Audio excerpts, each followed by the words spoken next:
Bonjour les amis, bonjour les cryptopreneurs, c'est Christian et bienvenue sur la Affranchi.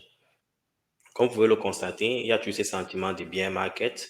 Les marchés sont toujours au rouge. Comme je l'ai expliqué cette semaine, la raison est due au fait que Grayscale est en train de vendre un maximum de leur Bitcoin pour prendre avantage de ce qu'on appelle l'arbitrage. Ok? C'est normal, le plus souvent, quand il y a une appréciation excessive sur le marché sur une certaine période de temps, il est fort normal qu'il y ait un certain récrassement des prix et ceci est une bonne chose pour les marchés. OK? Il ne faut pas prendre ceci comme quelque chose de négatif, c'est normal. Pour ceux qui sont là pour le long terme, vous ne devez pas vous inquiéter. Pour les traders, il y a un certain risque parce que certaines personnes qui étaient longs vont se faire liquider. Et j'en ai parlé dans une vidéo il y a quelques jours. Donc, si vous voulez plus d'informations, il faut vous référer à cette vidéo. Comme vous pouvez le constater, toute la semaine a été au maximum au rouge. OK? Et si vous regardez le daily, c'est la même chose. Il y a quelques cryptos actifs qui ont un peu émergé de ce bear market, de cette sensation de bear market, mais en majorité, les cryptos actifs sont au rouge. Et ceci est très normal. Si on fait un tour sur CoinGecko, vous, vous voyez que la capitalisation totale de tous les cryptos actifs est un peu en deçà des 1700 milliards de dollars. Mais néanmoins, la dominance du Bitcoin et la dominance d'Ethereum est en quelque sorte stable. Ça veut dire que l'argent où il y a un flux monétaire hors des cryptos actifs peut-être vers d'autres investissements où certaines personnes prennent juste le profit et sortent du marché. OK? Et ce n'est pas une très grande perte parce que si vous vous souvenez, il y a environ 6 mois, nous étions à 1000 milliards de dollars. Donc, en 6 mois, il y a eu une injection de presque 700 milliards de dollars sur les marchés de cryptos actifs. Nous ne sommes pas dans le bear market, c'est juste en quelque sorte ce qu'on appelle un retracement, OK? Les gens sont en train de prendre de profit et c'est très normal. Maintenant, si on regarde le prix du Bitcoin, c'est c'est à 41 000 dollars américains, à plus de 41 000 dollars américains. Ethereum à 2429 dollars américains. Qu'est-ce que ça veut dire? On va un peu jeter un coup d'œil. On va aller jeter un coup d'œil sur un tweet de H Crypto qui explique un peu ce qui doit se passer si, par exemple, le prix du Bitcoin va en deçà des 40 000. Un instant. Voici une bonne analyse de H Crypto. J'en ai parlé l'autre jour quand je présentais les analyses de Gareth Soloway. Si vous regardez bien, H Crypto dit un peu la même chose. Il dit maintenant, Bitcoin est toujours au-dessus des 40 000 dollars, ce qui est une très bonne chose. OK? Mais néanmoins, si Bitcoin va en deçà de son support de 40 000, il est fort probable que ça descende à 48 000 dollars. OK? Et c'est un peu la même analyse que Gareth Soloway. Il faut prêter attention à ce support local de 40 000. Si ça va en deçà de 40 000, il est fort probable qu'on se retrouve à 38 000. Et si on se retrouve à 38 000 de Bitcoin, ça veut dire que les altcoins vont perdre beaucoup plus de valeur. Donc, si vous êtes un trader, il faut commencer à affiner vos stratégies, comment réagir par rapport à cette baisse-là. Et si vous êtes ici pour le long terme, ne vous inquiétez pas, les gars, le halving arrive. Et pendant le halving, le prix du Bitcoin va toujours vers la hausse. Je peux me tromper, mais statistiquement, c'est le cas. OK? Donc, ça, c'est pour ceux qui font le trading. Et comme vous pouvez le constater, le Bitcoin qui était il y a quelques semaines et plusieurs années déjà, en quelque sorte interdit aux États-Unis. Vous voyez, Grayscale est en train de faire son marketing sur Times Square, comme le montre cette vidéo encore partagée par H Crypto.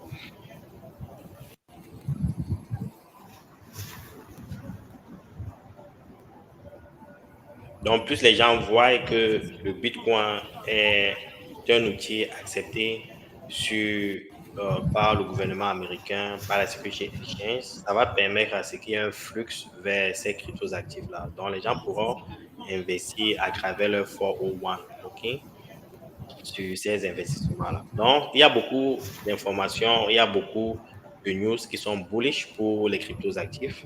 Surtout, il ne faut pas de panique, les gars, pas de panique, il faut juste être patient.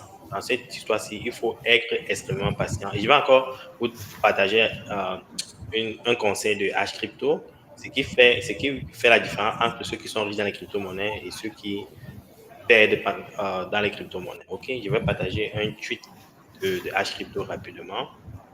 Ce que je partage sur cette chaîne depuis longtemps, voici ce que H crypto dit. Et ce jeune homme est un multimillionnaire en crypto-monnaie, les gars. Je suis à H crypto, ça fait depuis longtemps.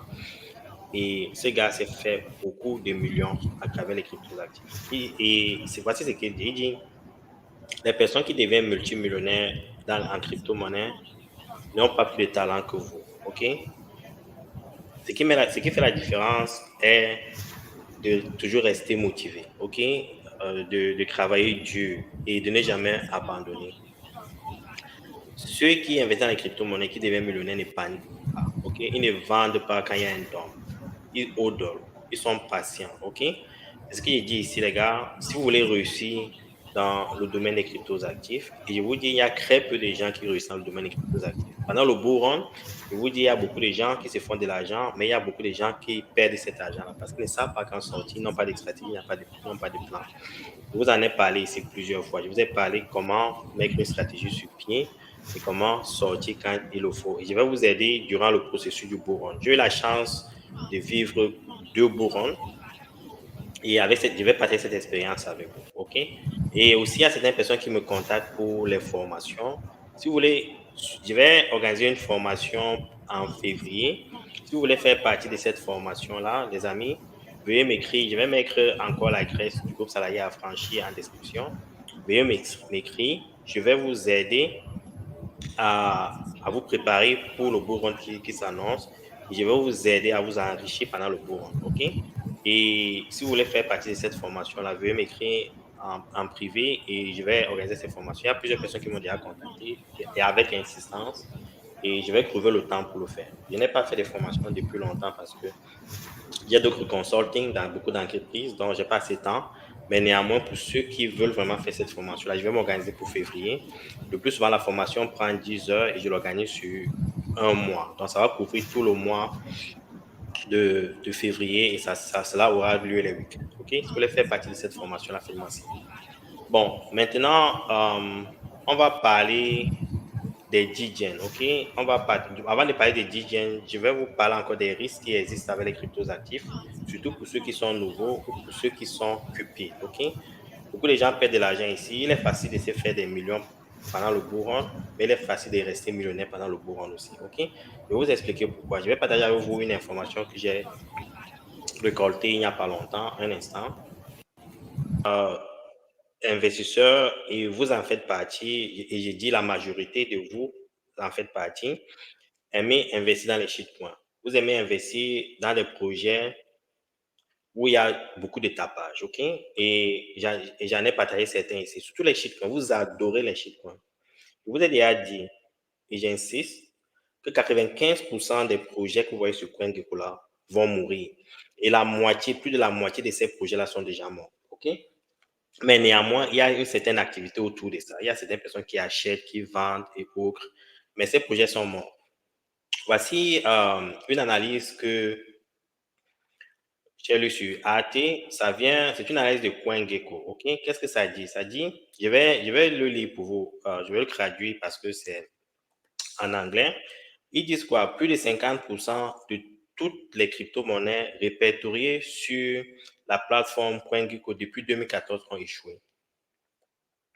Selon une nouvelle analyse compilée par la société, cette semaine, bon nombre de ceux qui ont disparu ont émergé lors des périodes haussières du marché. Ce qui va se passer pendant ce bull run, c'est quoi? Ce qui va se passer pendant ce bull run, c'est que vous allez voir des nouveaux projets venir, il y aura du FOMO, les gens vont s'y lancer et après un an et demi, ces projets vont rentrer à zéro. OK? Certaines personnes qui ont une certaine expérience pourront réaliser des profits autour de ces projets-là, mais la majorité des personnes paieront de l'argent. La majorité des personnes paieront de l'argent. Et j'aimerais pas que vous soyez de ces personnes-là, OK? Selon les données, sur les 24 000 jetons jamais apparus sur la plateforme, 14 039 ne fonctionnent plus.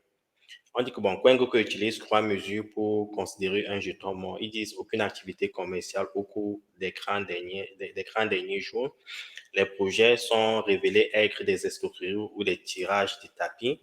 Et lorsqu'un projet demande à être désactivé. Ça, ce sont les analyses euh, que Wengoku donne. Mais néanmoins, il y a d'autres facteurs. Par exemple, comme je vous ai dit ici, le GitHub.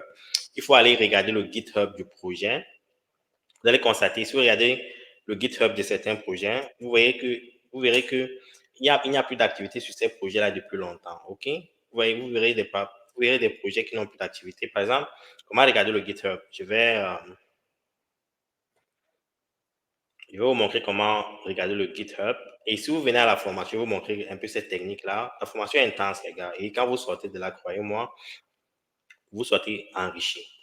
Et l'argent que vous payez pour la formation, vous le recevez parce que je vous mets dans des projets qui vous donnent des bons retours. OK?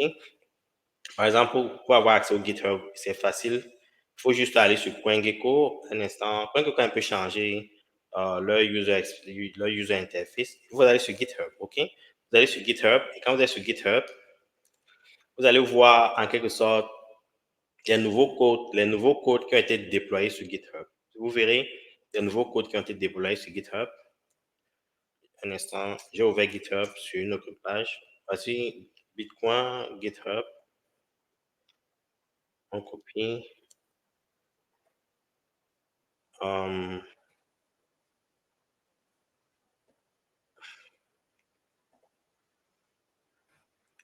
GitHub, un instant, les amis, je vais trouver la bonne. Ouais, c'est ça.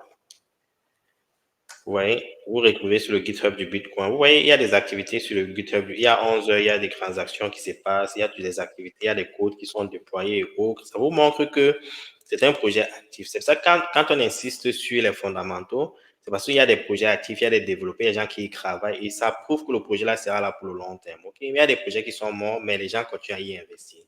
Ce qui est vraiment dommage parce qu'il y a du tapage à travers certains médias et les gens investissent, OK? Et c'est comme ça qu'ils perdent l'argent par le bourg, OK? Donc, c'est une information vraiment à prendre au sérieux. La majorité des projets qui existent sur CoinGecko sont déjà morts, OK? Ça n'existe plus. Ce sont des projets, c'est de l'arnaque en quelque sorte. Donc, quand vous investissez, il faut être prudent. Il faut être extrêmement prudent. C'est pour ça qu'il est primordial de toujours faire vos recherches, OK? Maintenant, je vais partager avec vous euh, non, je pense que je vais faire une autre vidéo. Je vais partager avec vous des projets qui pourront faire, je pense, 50 à 100x pendant le prochain bull run. Et ceci est lié à un nouveau narratif qu'on appelle DeepIn. OK? Ça veut dire Decentralized Physical Infrastructure. Je vais faire une vidéo sur ça, une autre vidéo qui va suivre après celle-ci pour vous expliquer les opportunités que ça offre, à quoi ça sert, parce que apparemment c'est le nouveau narratif qui pourra dominer pendant le prochain bull run. Pendant le dernier bull run, il y a eu des narratifs, par exemple, comme la finance décentralisée, il y a eu les NFT, il y a eu le metaverse. Le metaverse a fait le bruit vers la fin. Là, il y a eu les gaming, les play to earn. Il y avait beaucoup de narratifs l'année dernière, les gars, et beaucoup de gens ont profité de ça pour maximiser leur profit. Bon, maintenant, pour anticiper ce qui viendrait pendant le prochain bull run, il y a des gens qui anticipent certains narratifs. On parle des deepen, OK? Il y a c'est le qui a partagé avec moi une autre opportunité. On parle aussi des staking dans la finale décentralisée il y a environ 3 ans. Pendant le dernier bull run, on parle maintenant il parle des restaking, un truc de ce style. Et il y a des opportunités autour de ça. Je vais faire des recherches, les amis, je vais partager avec vous. Mais néanmoins, ce que je vais faire, après cette vidéo-ci, je veux partager avec vous ce que c'est les DeepL, OK? Si vous avez des questions, vous savez comment me joindre. Et si vous voulez faire partie de cette formation que je compte lancer en février, écrivez-moi à l'adresse que je vais mentionner en description, OK? Bonne soirée à vous. Ciao.